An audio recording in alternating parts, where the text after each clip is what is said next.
time for me, Judith Lay, to wish you a very good morning. Moromai and welcome as the island's Christian community is once again at your service. Manx Radio. Prayer and meditation are themes we often explore in this programme, and whenever we do, I'm reminded that we all find different ways to look for the spiritual dimension in our life. Ways that suit our personality, our temperament, and our life experiences. Prayer and spiritual journeying are once again at the heart of At Your Service today, as we hear how an artist's exceptional talent became for him a form of prayer, and how going on a pilgrimage is one of the oldest yet newest ways to meet with God. But first, some sacred music that, in a brand new version, is also a prayer. Aled Jones has just released a new CD. Called Blessings, it's a collection of spiritual music from different traditions, and on some of the tracks, Aled is joined by other artists, like this one, which includes the voice of Dame Judi Dench.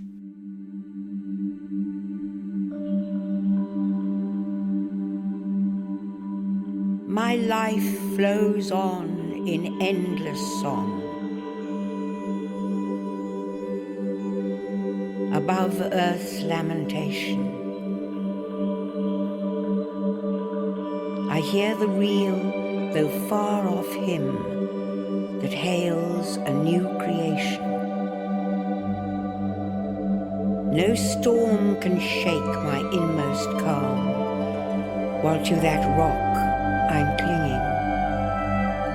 It sounds an echo in my soul. How can I keep from singing? What though the tempest round me roars? I know the truth it liveth. What though the darkness round me close? Songs in the night no storm can shake my inmost calm, while to that rock I'm clinging, since love is Lord of heaven and earth. How can I keep from singing?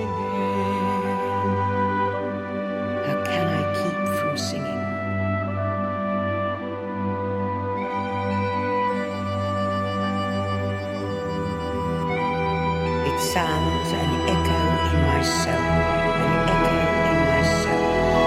I lift my eyes, the cloud grows thin. I see the blue above it, and day by day this pathway smooths. Since first I learned to love it, the peace of Christ makes fresh my heart, a fountain ever springing. All things are mine, since I am his. How can I keep from singing?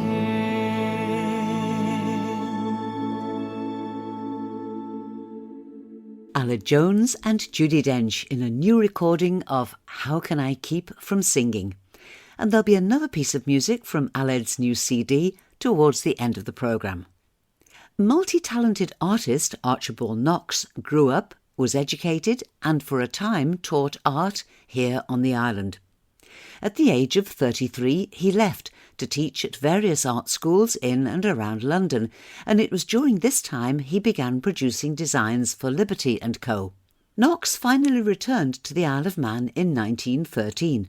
He resumed his career as an art teacher, punctuated by the 4 years of World War I, which he spent as a censor of the internees' letters at Knockalow internment camp.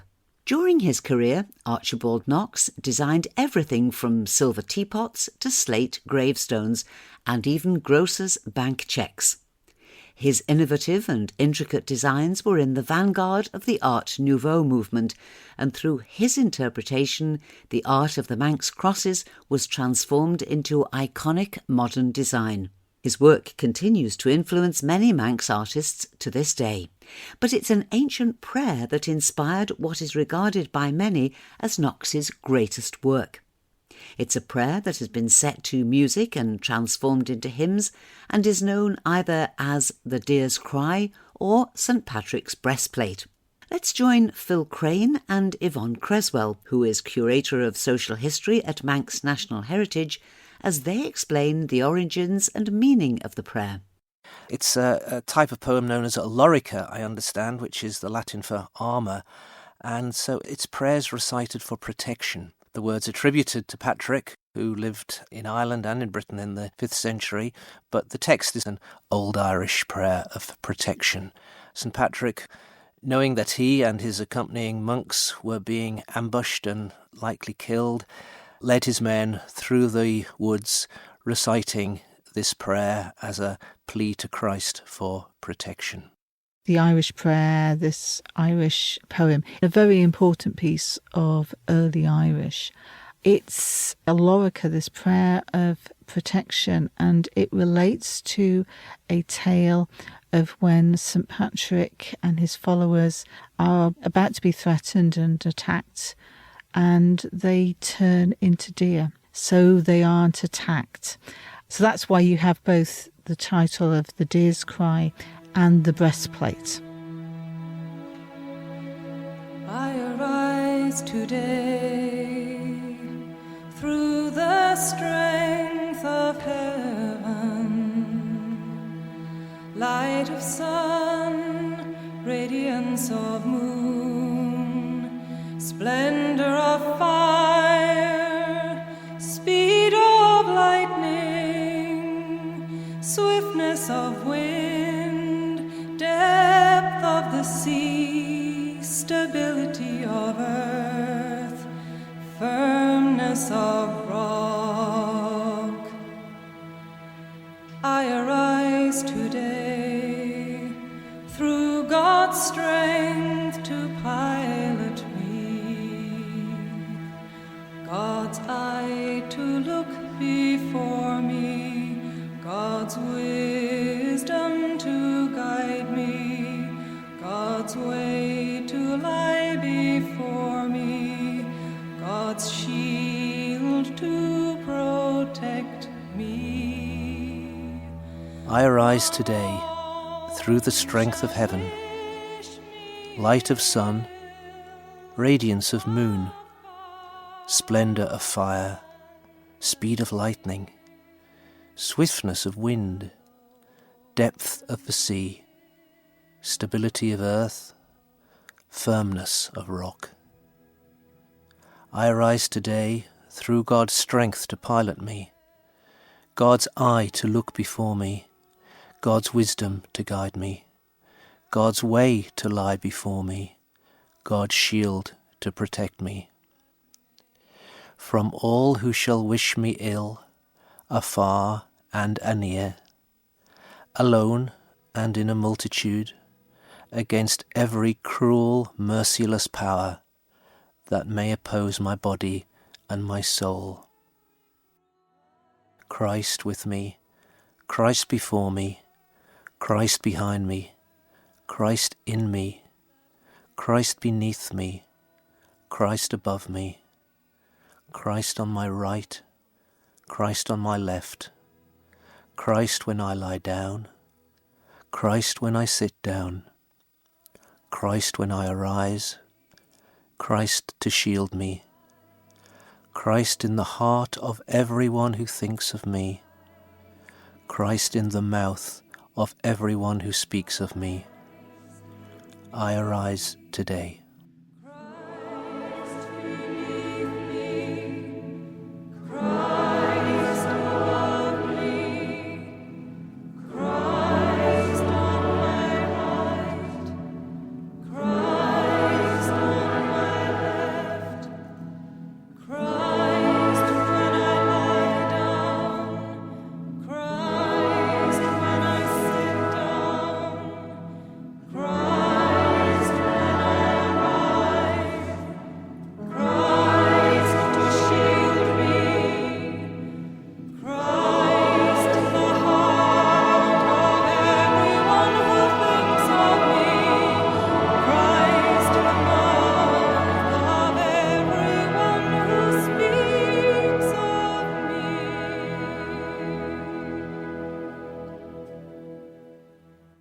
a musical setting of the Deer's Cry or St Patrick's Breastplate by Sean Davey, taken from his work called The Pilgrim. Let's rejoin Yvonne Cresswell now to learn how this prayer became the inspiration for Knox's illuminated manuscript of the same title, The Deer's Cry. I'm fascinated by The Deer's Cry. It was produced by Knox for much of his career. It wasn't something he was producing for anybody as a piece of artwork. It wasn't a commission. It wasn't, as far as we know, something to go somewhere. I feel that The Deer's Cry, St Patrick's Breastplate, this lorica, this prayer of protection, is something that for Knox was part of his religious faith. He was an Anglo-Catholic. He attended St Matthew's Church.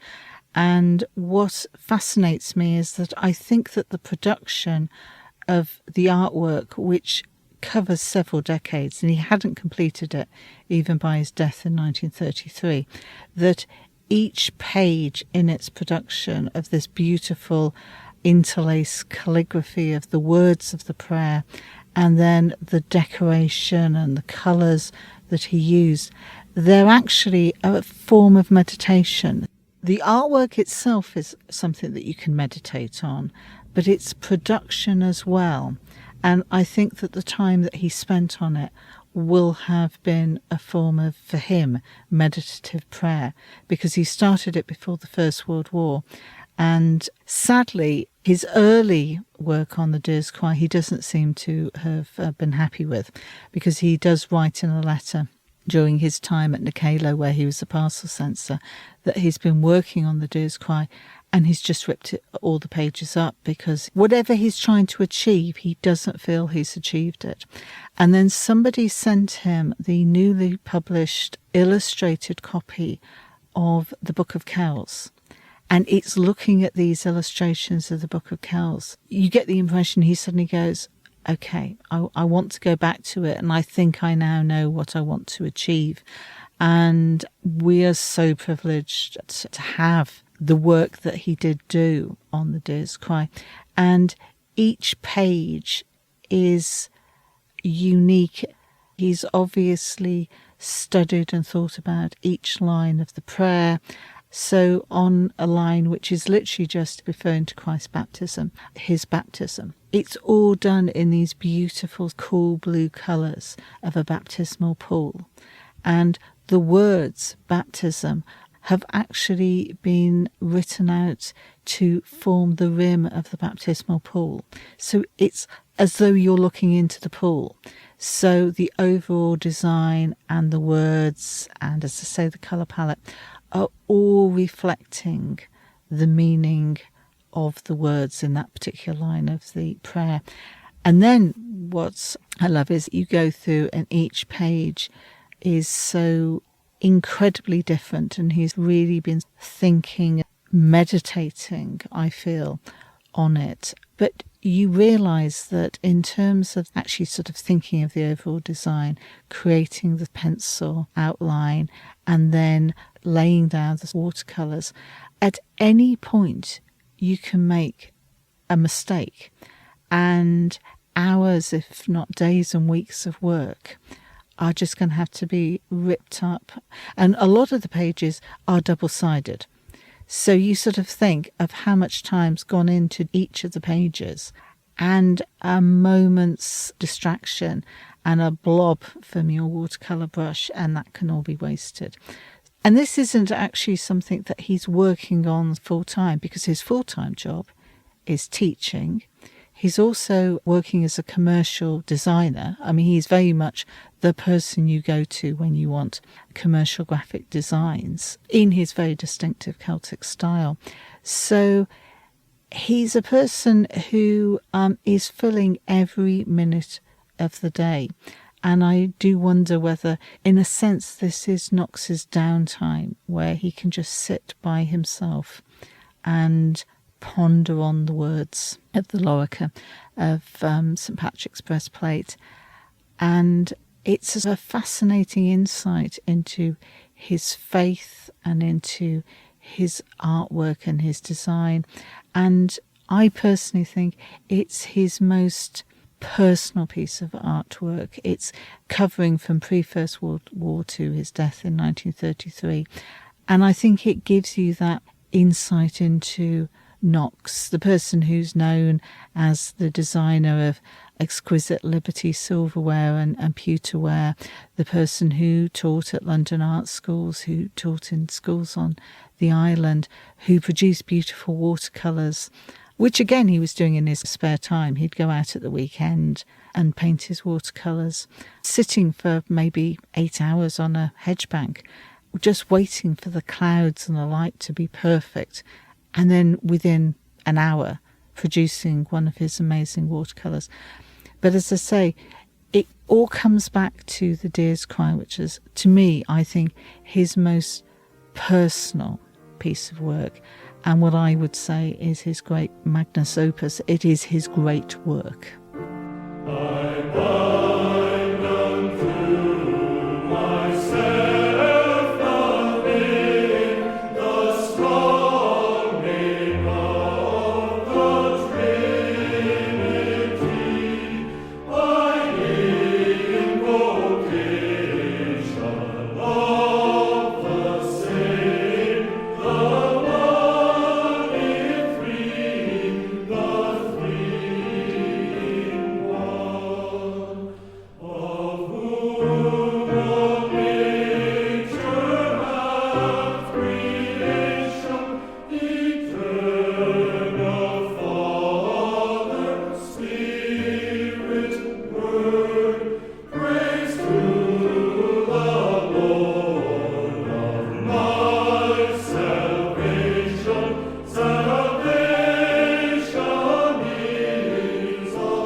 The Corpus Christi Male Chorale and part of another setting of the Deer's Cry or St Patrick's Breastplate.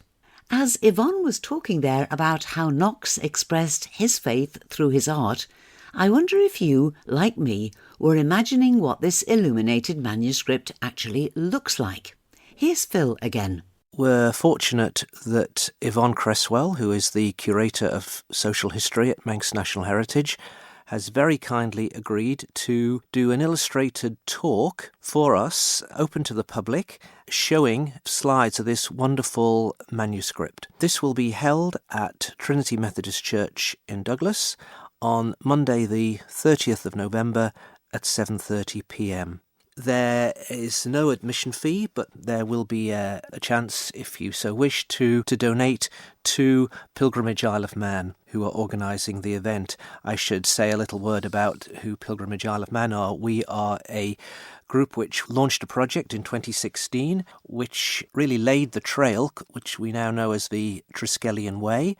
It's the island's first pilgrimage trail, and it runs 36 miles, 60 kilometres across the island, linking the ancient historic centres of Rushen Abbey, the Peel Cathedral on St Patrick's Isle, and Mackald, where there was a very extensive monastic site going back to the 9th century. A few of us keep this trail going in terms of waymarking and website, and we just need a little bit of fundraising to help us to do that.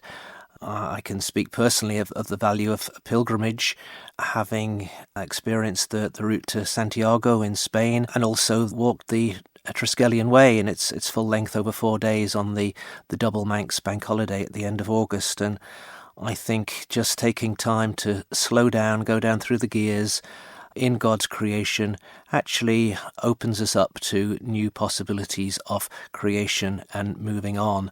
I think times of pilgrimage as well can be attractive to some who perhaps have been put off by organised religion, and they see this a chance to explore spirituality, and maybe they wouldn't otherwise darken the doors of a church.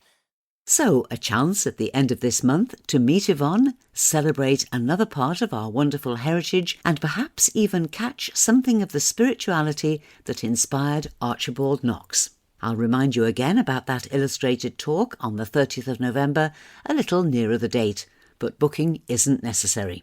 As Phil Craine explained, Yvonne's talk is in support of pilgrimage here on the island, something Phil mentioned as being important in his own spiritual journey, and indeed something which was even more important to our Celtic ancestors.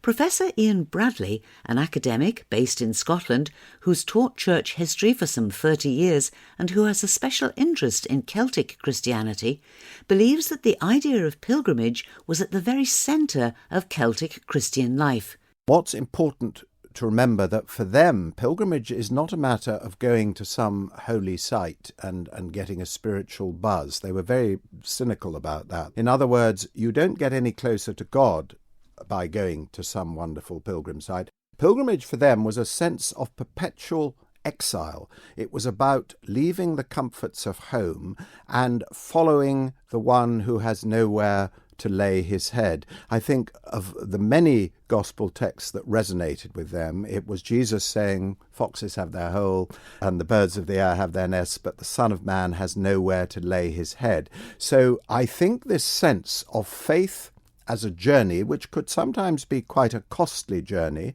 We don't have many sermons from this period, but a wonderful monk called Columbanus, an Irish monk who ended up going right across Europe, setting up monasteries and was a perpetual pilgrim, writes about life and faith as a pilgrimage and a journey, and we should always keep going. Now, pilgrimage has had a huge revival in our age. I mean, I'm deeply involved with it. And I've spoken to people on the island here who agree pilgrimage is what is speaking, particularly to young people now, who don't want to be sitting in church preached at by people like me. They want to be out walking their faith as much as talking it, and walking their doubts as well. And all the research shows that more and more people, even those who would describe themselves as people of faith, see their faith now as a journey rather than as a sudden conversion experience. The road to Emmaus, in Christian terms, is much more appealing to many people than the road to Damascus, where Paul suddenly got that lightning flash from God. Many people now describe their faith as a journey which goes on throughout their lives and perhaps goes on after death. So I think pilgrimage is going to link us.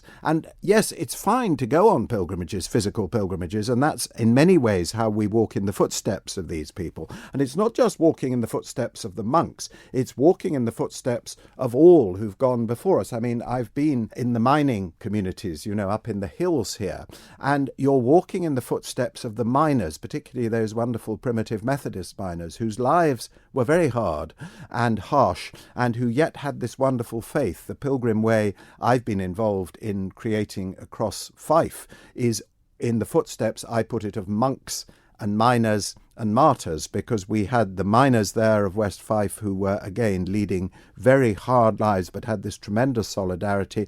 The martyrs in my own town of St Andrews who died in the time of the Reformation, both Protestant and Catholic. So you've got the sense in pilgrimage of walking in the footsteps of those who've gone before us, walking on, and this wonderful sense that faith, like life, is a journey, and there are times when we will go wrong and we will detour and we will double back where we started. But the wonderful sense is this journey, we don't walk it alone, we walk it with others, we walk it if we're believers because Christ or God or some presence is with us. And to me, that is the really powerful, important one that I get from Celtic Christianity. May the God of the sun gently rising bring the hope of a day just begun. May the God of the oceans around us bring you peace of the Holy One. May the God of the deserts, heart of our land, bring the stillness and silence of the wise. May the God of the rivers flowing bring you hope, soothing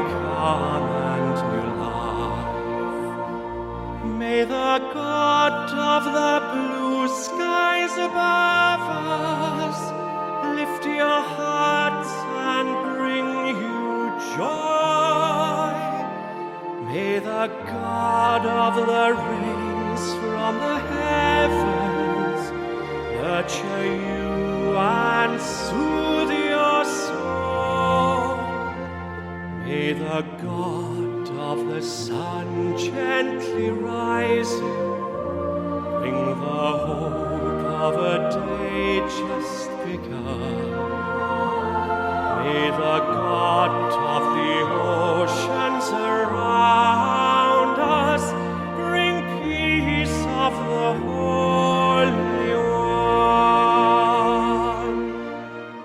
More music from Aled Jones' new CD. That's An Australian Blessing. Let's finish now with a few items from this week's notice board.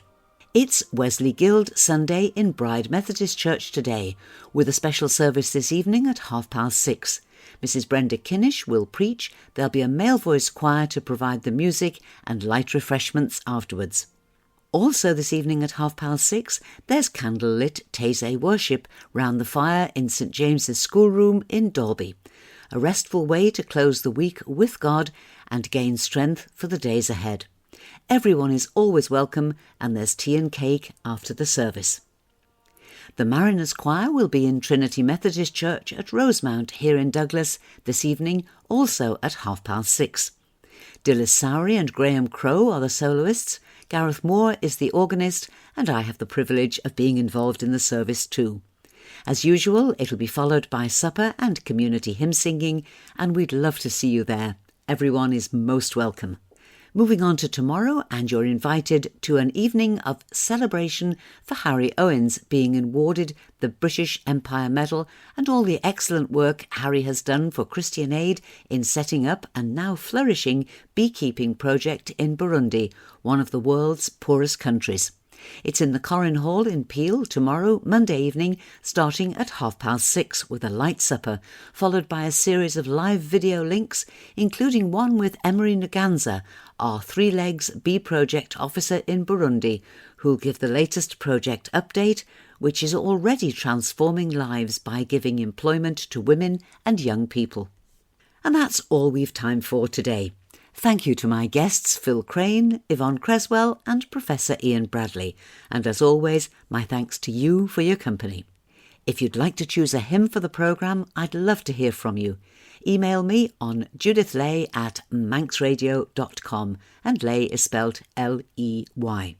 I'll be back here tonight with Sundown from 9 o'clock and again next Sunday morning, either from 7 a.m. as a podcast via our website, manxradio.com, or on your radio at 9:30, when the Christian community of the island will once again be at your service. But right now, this is Judith, thinking of you and those you love, and especially those you're parted from at this time. I wish you all strength and blessings for the week ahead, and a very good morning.